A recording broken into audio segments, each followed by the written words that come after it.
آج 4 عورتوں کی بات ہوگی اور ان چاروں کے واقعات بڑے ہی عجیب و غریب ہیں۔ کچھ نے تو ایسا مقام پایا کہ عقلیں حیران ہیں، اور کچھ نے بہت کچھ پا کر بہت کچھ کھو دیا۔ جی ہاں، عجیب و غریب واقعات اور عبرت انگیز واقعات ہیں۔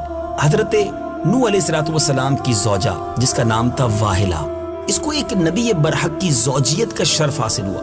حضرت نوح علیہ السلام کی وہ زوجہ تھی اور برسوں سے اللہ عز و جل کے نبی کی صحبت سے سرفراز رہی، مگر اس کی بد نصیبی قابل عبرت ہے کہ اس کو ایمان نصیب نہیں ہوا، بلکہ حضرت نوح علیہ السلام کی دشمنی اور توہین اور بے ادبی کے سبب سے بے ایمان ہو کر مر گئی اور جہنم میں داخل ہوئی۔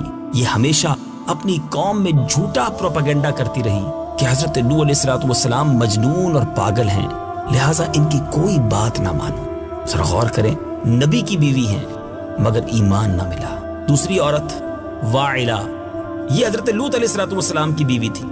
یہ بھی اللہ عز و جل کے ایک جلیل القدر نبی علیہ السلام کی زوجیت اور صحبت سے برسوں سرفراز رہی، مگر اس کے سر پر بد نصیبی کا ایسا شیطان سوار تھا کہ سچے دل سے کبھی ایمان نہیں لائی، بلکہ عمر بھر منافقہ ہی رہی اور اپنے نفاق کو چھپاتی رہی۔ جب قوم لوط پر عذاب آیا اور پتھروں کی بارش نازل ہونے لگی، اس وقت حضرت لوط علیہ السلام اپنے گھر والوں اور مومنین کو ساتھ لے کر بستی سے باہر چلے گئے تھے۔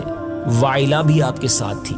آپ نے فرما دیا تھا کہ کوئی شخص بستی کی طرف نہ دیکھے ورنہ وہ بھی عذاب میں گرفتار ہو جائے گا۔ چنانچہ آپ کے ساتھ والوں میں سے کسی نے بھی بستی کی طرف نہیں دیکھا اور سب عذاب سے محفوظ رہے، لیکن واعلہ چونکہ منافق تھی، اس نے بستی کی طرف دیکھ لیا تھا اور شہر کو الٹ پلٹ ہوتے ہوئے دیکھ کر چلانے لگی، ہائے رے میری قوم۔ یہ زبان سے نکلنے ہی کی دیر تھی کہ ایک عذاب کا پتھر اس کو بھی لگا اور یہ بھی ہلاک ہو کر جہنم رسید ہو گئی۔ اے میرے میٹھے اسلامی بھائیوں، 2 انبیاء کی ازواج، 2 نبیوں کی بیویوں کے بارے میں آپ نے سنا، ایمان نہ ملا کیونکہ نبیوں ہی کی بے ادبی کی، انہی کے ساتھ جس کو کہیں کہ بے وفائی کی۔ اب 2 اور عجیب واقعات سنتے ہیں۔ آسیہ، یہ فرعون کی زوجہ تھی۔ ذرا ایک طرف غور کیجئے، نبیوں کی بیویاں تھیں اور یہ حضرت آسیہ جو ہیں یہ فرعون کی زوجہ۔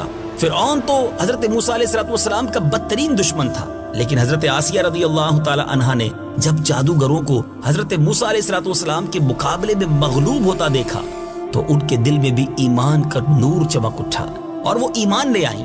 جب فرعون کو خبر ہوئی تو اس ظالم نے ان پر بڑے بڑے عذاب کیے، بہت زیادہ مارا، زد و کوب کیا اور چومیخا کر دیا، یعنی 4 کھوٹیوں میں آپ کو گاڑ دیا۔ حضرت آسیہ رضی اللہ تعالی عنہا کے چاروں ہاتھوں پیروں میں لوہے کی کیلیں ٹھوک کر چاروں کونوں میں اس طرح جکڑ دیا کہ وہ ہل بھی نہیں سکتی تھی، اور بھاری پتھر آپ کے سینے پر رکھ کر دھوپ کی تپش میں ڈال دیا اور دانا پانی بند کر دیا۔ ذرا غور کیجئے، ایک عورت ذات پر اس کے ہاتھ پیروں میں کیلیں ٹھوک دی جائیں، دھوپ میں رکھ دیا جائے، سینے پر پتھر رکھ دیا جائے، مارا جائے، پھر بھی صبر کیسا تھا، پھر بھی ایمان پر عزم و استقلال کیسا تھا۔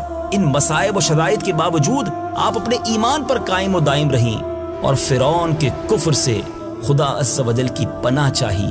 اے میرے میٹھے اسلامی بھائیوں، آپ اللہ عز و جل سے جنت کی دعائیں مانگتی رہتی اور اسی حالت میں ان کا خاتمہ بالخیر ہو گیا اور وہ جنت میں داخل بھی ہو گئیں۔ اور ابن کیسان کا قول ہے کہ وہ زندہ ہی اٹھا کر جنت میں پہنچا دی گئی۔ سبحان اللہ، سبحان اللہ۔ ذرا غور کیجئے، اللہ کی قدرت کے کیسے نظارے ہیں۔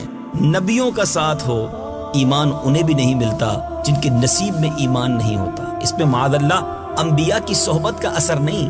یہ میرے میٹھے اسلامی بھائیوں، بارش دیکھیں نا، بارش آسمان سے برسے، اگر زمین نرم ہو تو کھیت اور کھلیان کھل اٹھتے ہیں، مہکے پھول اٹھتے ہیں، لیکن اگر زمین ہی گندگی والی ہو تو بارش برستی ہے تو وہ کیچڑ بن جایا کرتی ہے۔ اس میں بارش کا قصور نہیں ہوتا، انبیاء کا فیضان تو جاری ہے، مگر نبی پاک علیہ السلام پر جب ایمان لائے، محبت کی نگاہ سے میرے آقا کی زیارت کی تو ابو بکر صدیق رضی اللہ تعالیٰ عنہ بن گئے۔ نبی پاک کو دیکھا مگر نفاق کی نگاہوں سے دیکھا، کفر کی نگاہوں سے دیکھا تو رشتہ دار ہونے کے باوجود ابو جہل بن گیا۔ تو اے میرے میٹھے اسلامی بھائیوں، اس میں ہمارے لیے بڑا درس ہے کہ ہمیں اپنی نسبتوں پر یقیناً ناز ہونا چاہیے، مگر اس پر مطمئن نہیں ہو جانا چاہیے۔ ہمیں اللہ اور اس کے رسول سے اپنے ایمان کی حفاظت کی دعائیں بھی کرنی چاہیے، التجائیں بھی کرنی چاہیے، اور سرکار علیہ السلام سے سچی محبت ہمارے ایمان کا تقاضا بھی ہے۔ اب چوتھی خاتون حضرت مریم بنت عمران رضی اللہ تعالی عنہا، یہ حضرت عیسیٰ علیہ السلام کی والدہ ہیں۔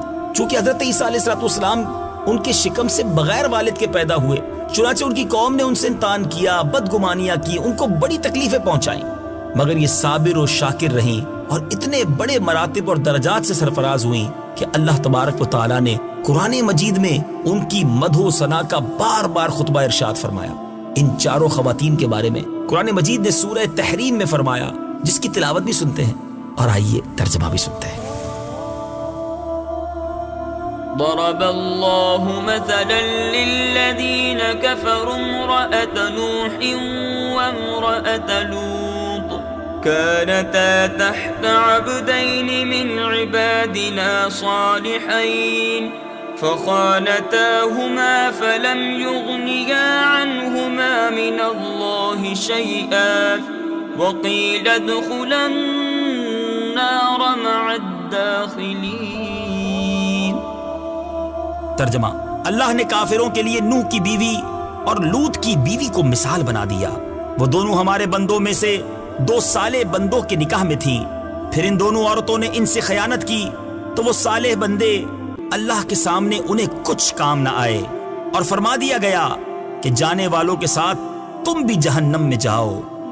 وضرب الله مثلا للذين آمنوا امرأة فرعون إذ قالت رب ابن لي عندك بيتا في الجنة ونجني من فرعون وعمله ونجني من القوم الظالمين۔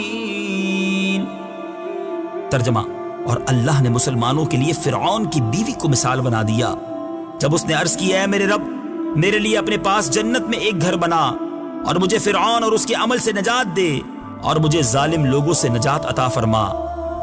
ومريم ابنة عمران التي أحصنت فرجها فنفخنا فيه من روحنا وصدقت بكلمات ربها وكتبه وكانت من القانتين۔ ترجمہ: اور عمران کی بیٹی مریم کو مثال بنا دیا جس نے اپنی پارسائی کے مقام کی حفاظت کی تو ہم نے اس میں اپنی طرف کی روح پھونکی اور اس نے اپنے رب کی باتوں اور اس کی کتابوں کی تصدیق کی اور وہ فرما برداروں میں سے تھی۔ میٹھے میٹھے اسلامی بھائیوں اور بدری چل کے ناظرین، اس عجیب و غریب واقعہ کو سن کر کیا سیکھنے کو ملا؟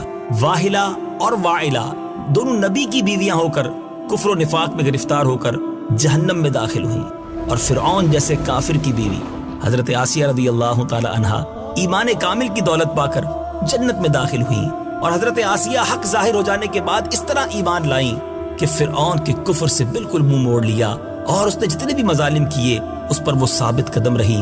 اللہ مجھے اور آپ کو اپنے ایمان کی حفاظت کی فکر بھی عطا فرمائے۔